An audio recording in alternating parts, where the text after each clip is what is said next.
My name is Stephanie Tafigi. I'm from the Faculty Research Development Office. Today we're going to be talking about making good proposals better with, actually great, with better broader impacts, whatever they are. We're going to present a way of making them better, a way that we have been working on to establish for the last year. Anthony and I have been partnering for the last year to work on building a better partnership between the University of New Mexico and his institution, which is the Explora Science Center, and we're going to talk a little bit more about that. Like Mary Jo said, we are going to have some interactive activities, and so I do need you to speed that up a little bit. If you look on your tables, you'll see these strips of paper that I've cut out, and they have instructions on how to participate in the surveys that I'm going to be putting up. It doesn't track your answers, and so you can be as honest as you possibly need to be. I do encourage you to participate just to make it so that we can understand a little bit more about what we already have in mind, and then going forward, what resources we can use to improve. It's easiest if you get on your phone right now and you text the number, like the 22333, and then you text Stephanie TOF 514, I think, to that number, and then you're just ready when the questions pop up, and then you can just participate that way. Going to the URL is also really handy, or if you're really into doing polls everywhere, you can download an app. I have the app because I do this quite frequently. Would you guys like to introduce more, or should I just say your names? Introduce myself. Okay. Absolutely not. Good afternoon, everybody. My name is Anthony Salvagno, and I'm the program manager at XStudio, which is a new division of Explora focused on teen and youth development, workforce development specifically. And so that's kind of how we came into this. I've done a lot of work with research scientists. I'm a former researcher here at UNM myself, working on public communication of science. And so I got into this realm through that. I met Stephanie about a year and a half ago, or about a year ago,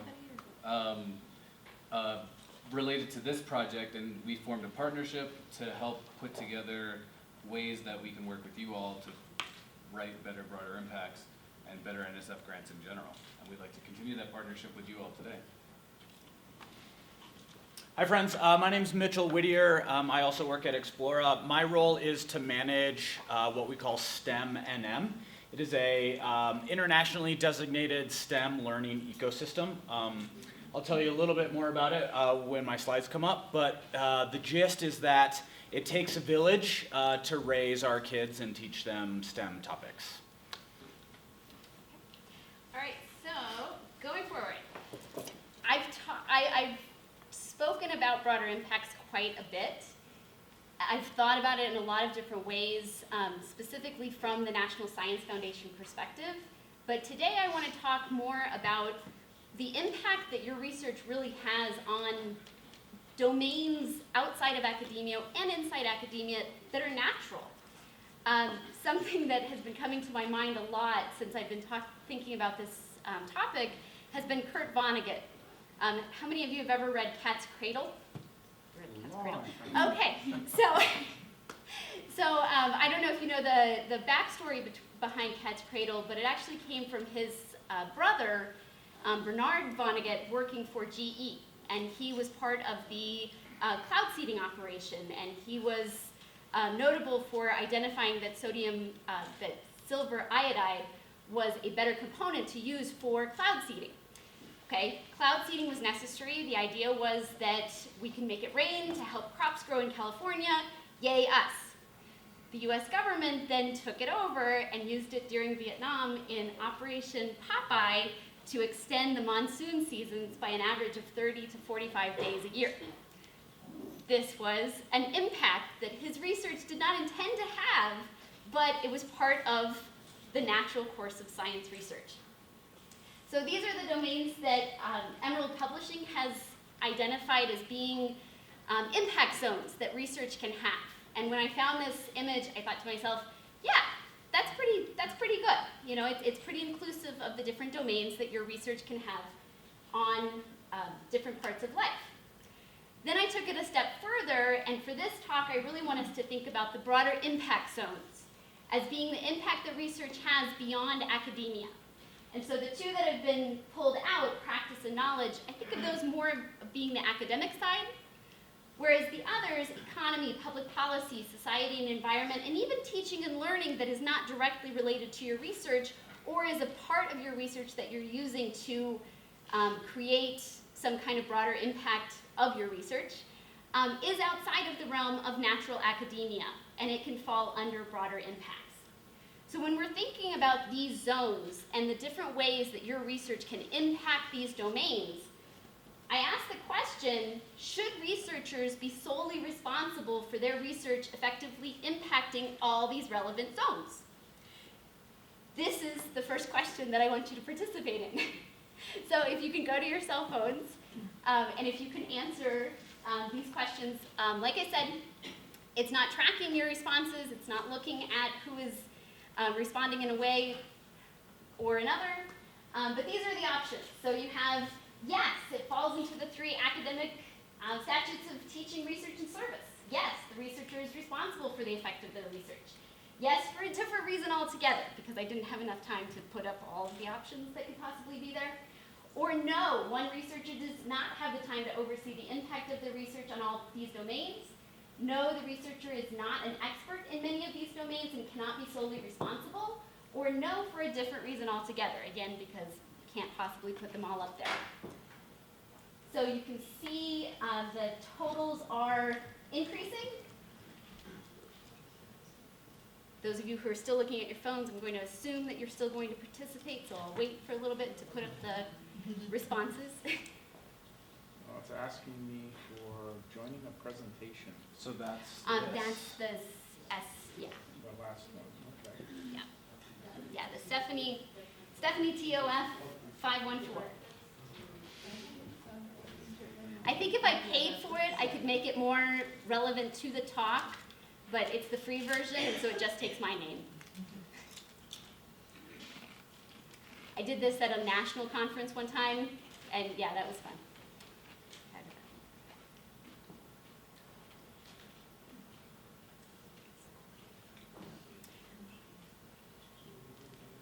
All right, so I'm getting quite a few responses, so we can check out the results. All right, so it looks like 24% of us, well, adding it up, about 42% of us think yes. And then looking over here, it looks like almost 60%. Okay, so 5 is rising. See, now you're seeing it, so now you want to contribute. See it?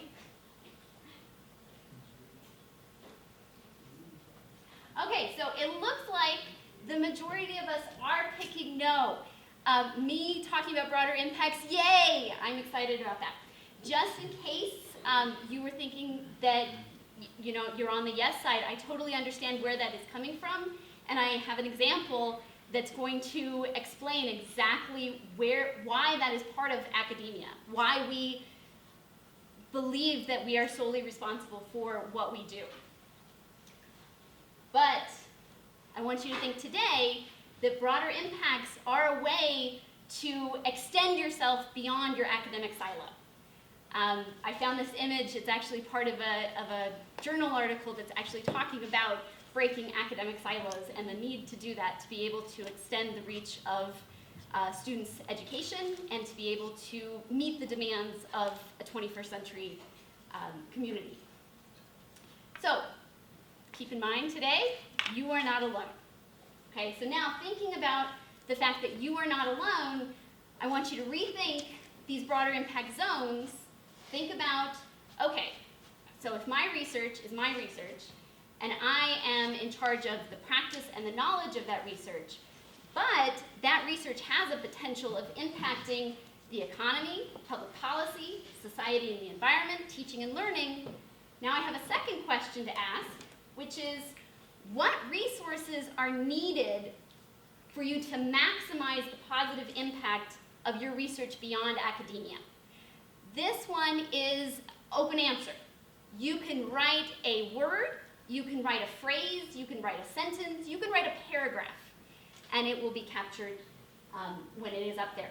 The directions are up there, but you already have the directions, so as soon as we're able to start getting responses, I will show the responses.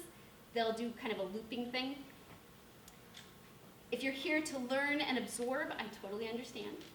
But again, we're not able to track anything that is put up there. We're not able to see who is making any suggestions or any comments, and I appreciate getting feedback from everybody who is here. All right, so we've got a couple.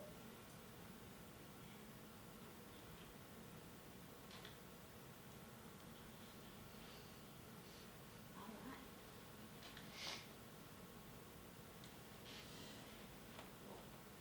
Let me try to move this without unplugging it again. Okay.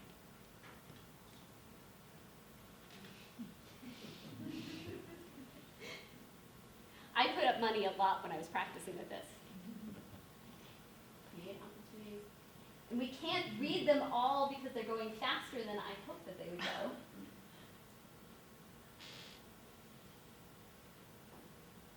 But something that I can do when I'm sharing the slides later and I'm posting them on our website is I can actually share some of these suggestions.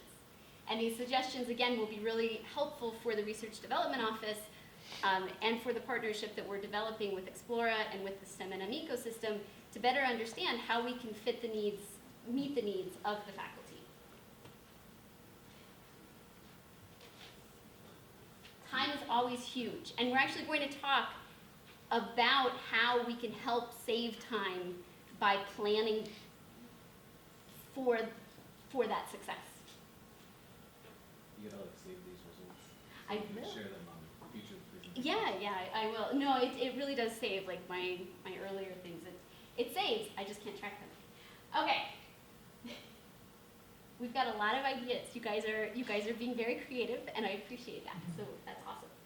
All right, so now that we have thought about what we need to maximize our positive impact, I want to share an example from my previous career of an example of under-maximized positive impact.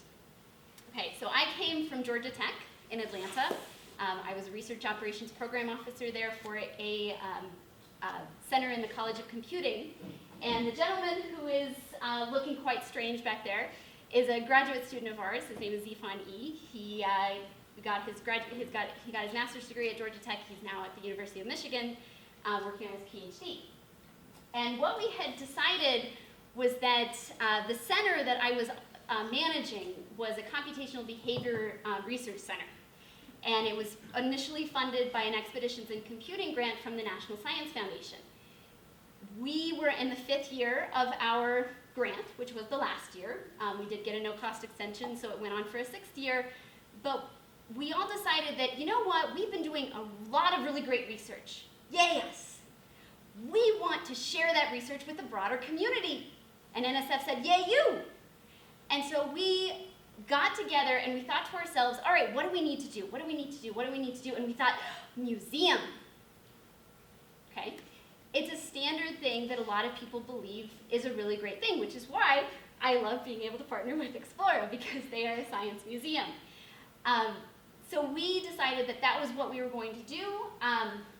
We were going to take the research that we had been developing in computer vision and to partner with another group that had been working on research related to robotics, and we were going to design this character in the back. His name is Copybot, and we were going to use him to be able to create this museum exhibit that we were then going to share with the Atlanta community. We were very excited. We thought that we were a great, strong team of experts. Okay, we were going out of our silos, like our academic silos. We're computer vision. They were robotics. They were developmental psychology. They were education and learning. All right, we had a broad array of experts in the field. We were getting together and we were developing this common goal. And we thought, yay, you know, this is going to be awesome. This is going to work. Okay? We designed and tested the robots. Okay? They're pretty cute. Seemed like kids would like them. We built the display that That is my chicken scratch right there. The Zfon and I, we designed it, and then we found a company to build it. This is the exhibit case. And then we found a host museum. This is the actual letter that I used to contact museums. I highlighted the line in there that says, "We're looking for museums and educational venues throughout Atlanta to display this platform and would like to learn more about the potential of displaying it at Fernbank is one of the museums in Atlanta." They did not contact me back. But the Atlanta Children's Museum did. So January in 2015, the exhibit was put on display in Atlanta, okay, in the Children's Museum. We were pumped. We were excited. We were like, yay! We spent a lot of money though. Oh my goodness, that exhibit display case costs a lot, okay, and the National Science Foundation was not going to pay for that. Luckily, we had some foundation money that we were able to use, and so we were able to do that. The robots themselves cost $1,500 a piece to be able to make. The National Science Foundation did help with that because, you know, it's robotics. It was put into action. You know, we had proof that people were coming and they were interacting with our exhibit. And we thought, this is awesome. Okay, well then we thought to ourselves, you know what, we should really find out how awesome this is. So we contacted Caitlin Dooley, who was a professor at Georgia State, who was an expert. She was an education professor, and she was an expert in evaluating children's museum exhibits to measure the impact of learning for the children that were interacting with them, okay? Professor Dooley sent us her postdoc with her coding material, and she taught us how to collect the data and then how to code the data. And so myself and then 3 of our research assistants, who were all psychologists, they were all psychology majors or they were recent psychology graduates, we went to the museum and we observed the people that were interacting with our exhibit. And we thought to ourselves, okay, this is good, okay? The students, the kids seem interested. They want to interact with the museum exhibit, and so this is good. But then we realized that the students needed their parents to be able to effectively interact with the exhibit. And if you guys have ever been to a children's museum, that was not part of the culture of the children's museum.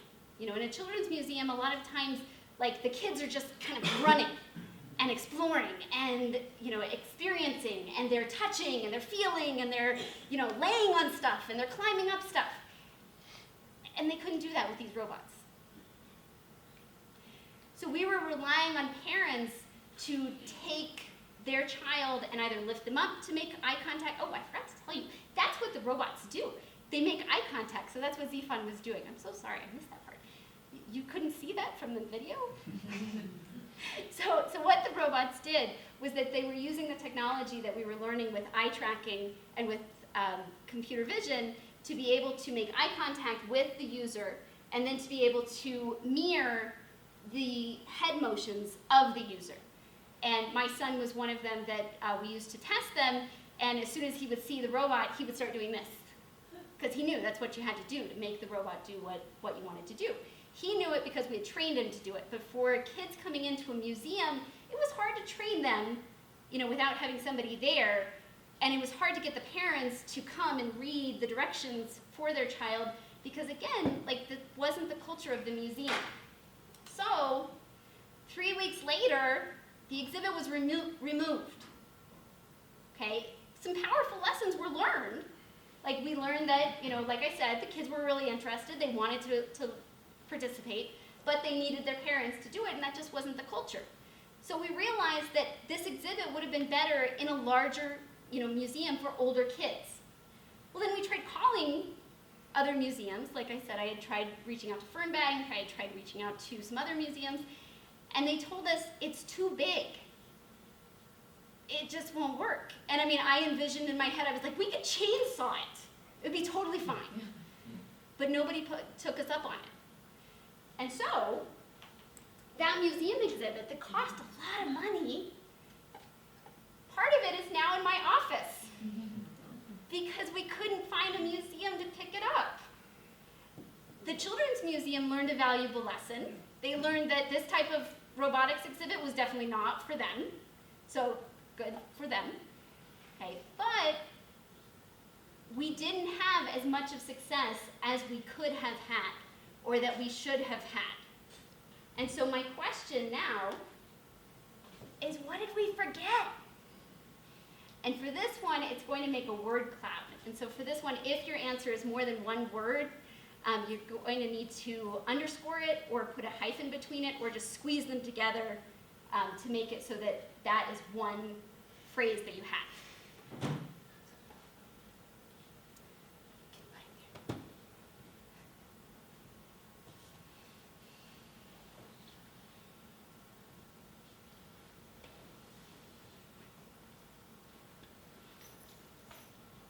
Oh, audience, I like that. Audience is big. Museum, marketing, study. Background. Beta testing, target population, yeah. We did that, but they were all children of either roboticists or computer scientists or administrators in that. And so again, they were kind of prompted. So that's a really good view there. I love to see how audience is huge, because that's what we realized as well. We didn't have a user expert included in the planning process.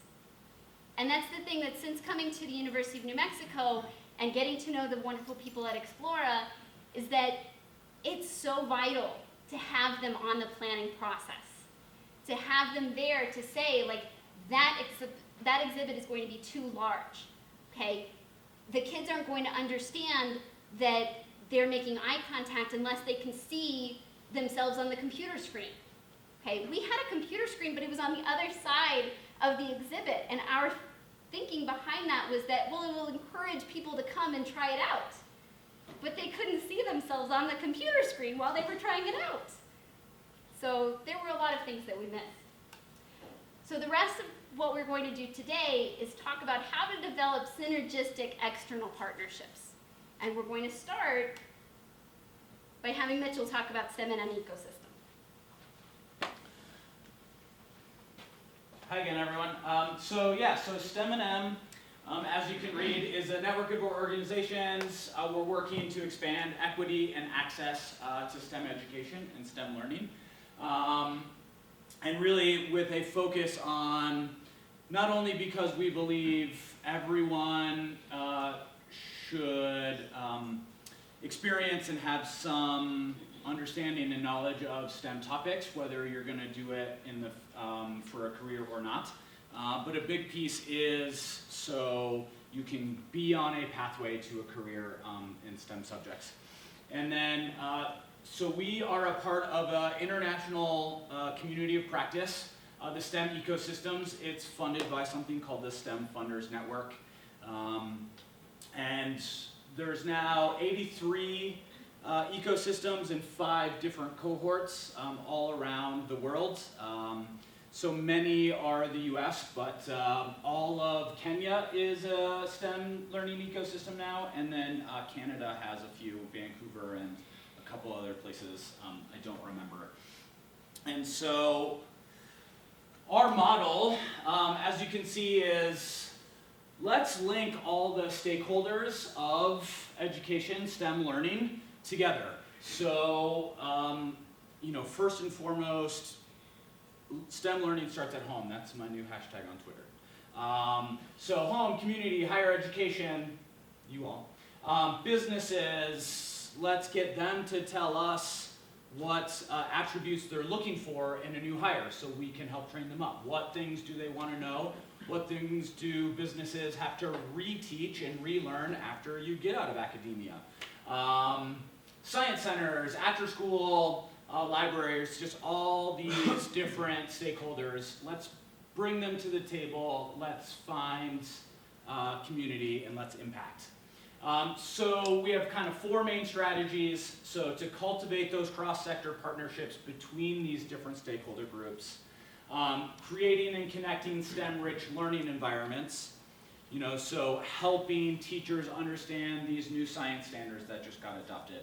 Going to libraries and other after-school programs and doing professional developments with their instructors so they understand quality STEM teaching practices, things like that.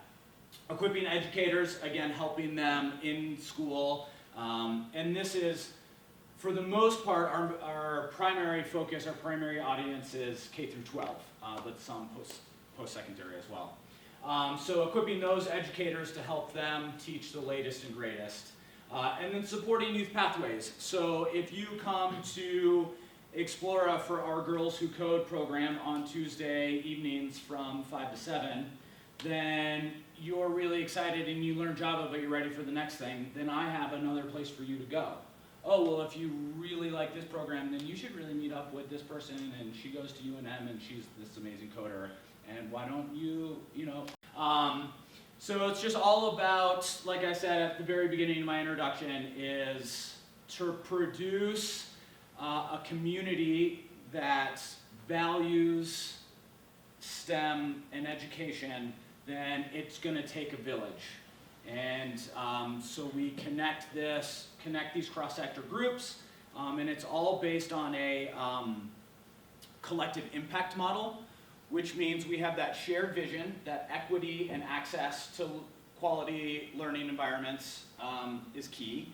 And then the other part of that umbrella over everyone is shared metrics.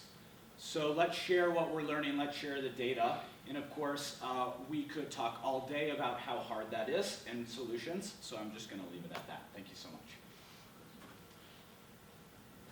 Mitchell will be back in a couple minutes. But one of the things that, when we formed this partnership between UNM and Explora, we realized very quickly, that this was bigger than just one institution. And as you all recognized when Stephanie asked that very first question, it's also bigger than you individually as a researcher. And that's why STEM&M is so crucial to this, because Mitchell has many of the connections that you guys can use to partner directly with the audiences that you need to impact based on what it is that you're interested in doing and how you want to influence and impact the community. So the partnership was kind of built around this, it was run through the Pacific Science Center, and they got this NSF proposal and they called it BID. So Partnerships for Broader Impact Design. And they convened a whole bunch of groups from across the country who were interested in developing these collaborations between universities and informal science centers. Places like Explora, places like the Fleet Science Center in San Diego, thank you. Partnerships between Cornell and their university, museum, so on and so forth. And when we first got together, Stephanie and I weren't really sure exactly what the whole partnership was supposed to be about, but we knew that we needed to provide a framework for you all to kind of develop the relationships that are necessary. And we needed to do it at the beginning of your grant proposal process. A lot of times, and this was like a common share out from the Broader Impacts Design community, was that a scientist has a proposal, and just like Stephanie kind of articulated in her experience, you put together your research, then you come up with this great idea of doing, let's say like an after-school program, for instance. But you don't actually like partner with the museum while you're writing the proposal. You just, you have 1 week left for the grant to be due, so you write it all out, and you're like, I think this will cost $500 to do.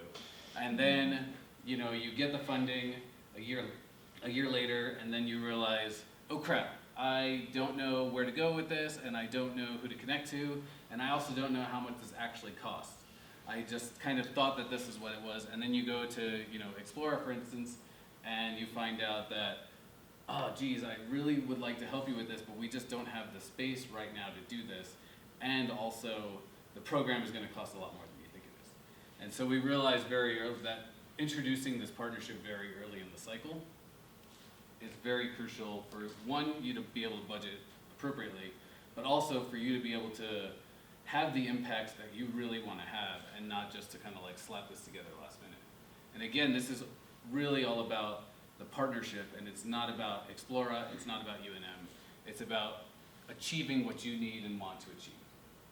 So, we kind of started building this process map, and I'll pass these around. This is just an example of how we provide the support. But the way the process works is pretty simple in practice. Stephanie, who's over at the FRDO, she usually sets up a meeting with you guys to find out, what grants you're trying to apply for and ways that she can help you develop that proposal. And then she says, oh, this is interesting, I have just the connection for you.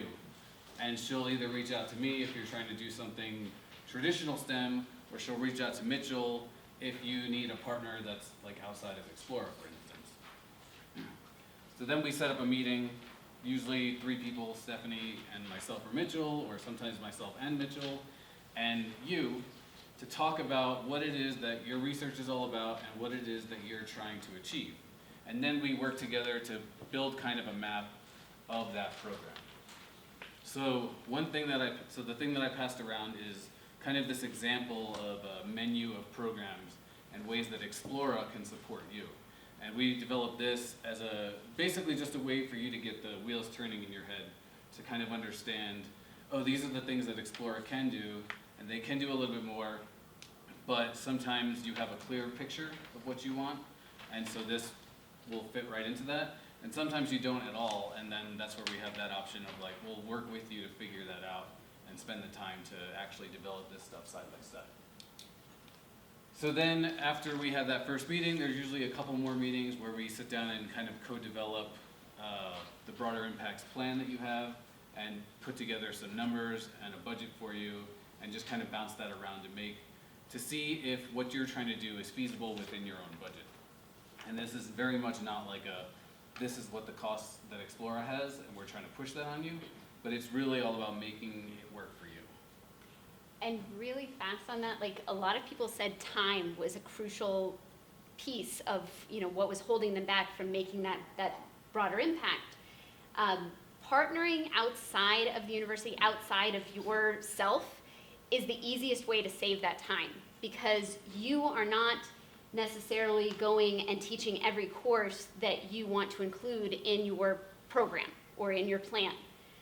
You are working with Explora or one of the other partners from the STEM&M ecosystem, or just a regular high school or school that maybe you have already partnered with, and you are teaching them and working with them to develop a program that can then be implemented using what they're already doing. That's why we call this a synergistic partnership, because you're finding out what you can do to help them and how they can also help you to be able to make a better partnership.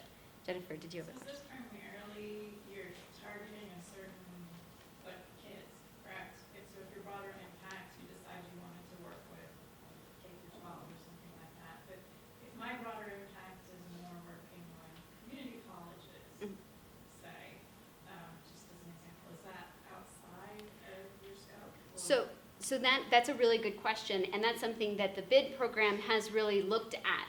And so the BID program began with this idea of it being a collaboration between higher education and informal STEM operations, but the practices that I have helped, that Anthony and I have developed, they transition over. So like this summer, so something else that I do that we're going to introduce at the end is that I have been able to coordinate an NSF career cohort.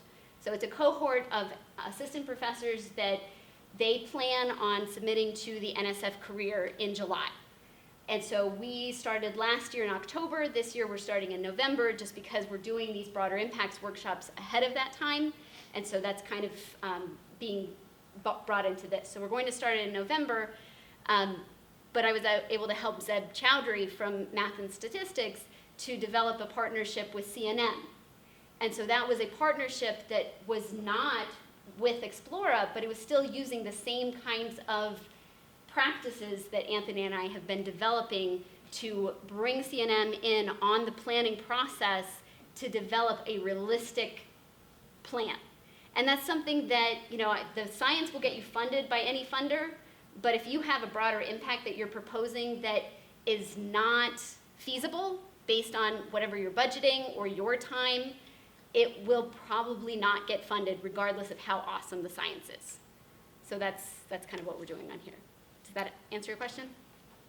Okay. Just to say one more thing about that is, so the STEM and M ecosystem, although our primary audience is K through 12, we have lots of relationships with all of the universities in the state, and then also the community college, like CNM is representatives from CNM are on my leadership group, and Santa Fe Community College, and so yes, you can still, I could still be a starting point if K through 12 is not your primary audience, and if, you know, I know a person who will know a person, basically. And that's how I was able to make the connection for Zeb, was because I knew that they were in the 7M ecosystem. So I said, oh yeah, we met at this meeting. And they said, yes, and they met.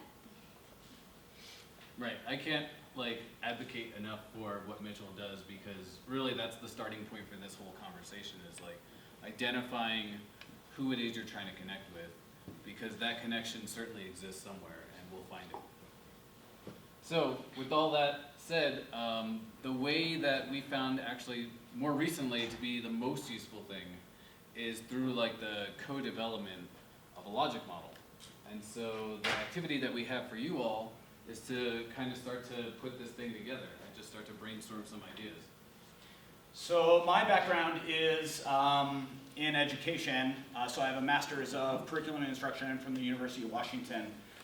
And if you all have learned anything about curriculum design, really the popular way of designing curriculum is called backwards design. One particular format is understanding by design. And so this is an idea of start backwards. Don't start at the beginning of your activity plan or your curriculum plan and figure out what that's going to look like, and at the end, oh, what should that end look like? You start at the end. You start with, what do I want these learners to walk away with? What are the outcomes? And so this logic model is very much like that. And again, I keep referencing kind of K through 12 because that's my world. But if your broader impact is economic or societal and deals as much with adults as it does kids, it's still the same framework. You want to start designing, start thinking about your broader impacts with your outcomes. What is it that you want your audience to take away? And then move back towards, okay, so if now I have articulated what those broad outcomes are, how do I get to those outcomes? What activities and actions do I need to do, or does this co-partnership need to make happen in order to reach those outcomes? And then you can start thinking about, okay, so now I have some ideas for activities. I don't even have to have planned out all of the specific things yet down to the T, but then we can start thinking about what inputs would need to come in, like what do I need to do to make those actions, to make those activities happen. So we've given you just a very basic template with blanks and a few prompts. So I highly recommend starting on the right-hand side of this sheet. Some people, it's easier to think about your short-term results first. For other folks, maybe it's that ultimate long-term societal, socioeconomic impact that you think your research can have. And then moving from right to left, getting over there. On the back is just some boxes to start thinking about some other things, like what assumptions are we making? The assumption is that this partner twirl in Taos will just want to work with me because they're, because that's just kind of an assumption. Some external factors that might affect you: time of year, recession, who knows who's running our government in a few weeks, those kinds of things. And then, of course, your partner, and probably yourself, is going to be concerned with evaluation and data. And so you can just take some notes there. But we're going to leave a couple of minutes for you all to jot some notes down. Let's get our hands dirty. feel free to talk with those other people at your table. If you have specific questions, Anthony and I are happy to share our insights. And I just want to say, kind of my big idea that came across while I was chatting with a few people is that this logic model, maybe it kind of feels like a homework, like worksheet kind of thing, but really what it's trying to do is get all that great stuff that's in your head that you know about your research and just have a systematic, understandable way to share it with your partners. Like, here's what I'm thinking the outcome's gonna be, here's how I think we can start, here's how we get between it. And I promise you that is just so helpful for these organizations that you're gonna need to partner with. So that it's not like, oh, I forgot to think that, it's all right there for them. It's mostly for your partners, although we hope it can help you think. So what do we have coming up? So the next thing that we're going to do, like I said, I'm starting the career cohort a month later, and I'm going to begin it actually with asking people who want to be part of the cohort what they need. Last year, I think that it was it was well attended. It was seemed to be hitting a lot of good points, but I did a lot of workshops ahead of time, and we didn't get to the peer-reviewed writing piece of it until the spring. And so this time, and we spent 2 workshops on broader impacts. So the idea was that instead of doing that, we would actually just hit the broader impacts in a workshop that is at Explora, which is fun if you've never been to Explora, or if you think to yourself, why do I want to go to a children's science museum? You'll have fun, I promise. It's a fun place to go. You can shoot paper rockets. You can! Or you could bicycle across a wire. It's pretty awesome. Yeah. Or you can play with bubbles. Like the bubbles, you will literally, it's a fun place to go. So we're going to have a follow-up to this workshop in a few weeks. It's going to be October 14th. We're looking at 1 to 4 p.m. I'll send out an invitation to both the PI listserv and the early PI listserv. So you may get double if you are on both, or you may get 1 if you're only on one of those. So we look forward to people joining us for that. And then, like I said, the cohort is going to begin in November. I'm planning on beginning it with a celebration of the people who have recently been awarded, and so I still have to figure it out with them when they're available. So that's why I'm saying it's going to be in November. I have a date in mind, but I'm not ready to share that with the broader community yet. And then if you have time on Thursdays at 2 p.m., or if you have a grad student who has some time on Thursdays at 2 p.m., Anthony teaches a class here on campus that I recommend to everybody. I took it last semester, and I learned a lot, and I had a lot of fun with it. So if you could tell me a little bit more about that. Yeah, it's called Communicating Science, and the whole approach of the class is to get grad students, postdocs, researchers like yourselves familiar with the concept of, instead of speaking at people, listening to them and developing your communication strategies with your audience in mind. And then we get some playtime in the museum. We interact with some tabletop traveling exhibit type stuff, and we just have a good time. So I highly recommend you check it out. It should be offered again in the spring, since now we're like halfway through the semester.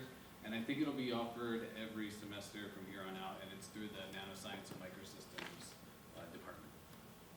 I think it's cross-listed in Yeah, I know. CBE. The reason why it's offered through there is because I'm friends with the admin of that department, and I also was sort of a graduate of that department. I'm a graduate of physics, but they had a fellowship that I was a part of, and that's my connection.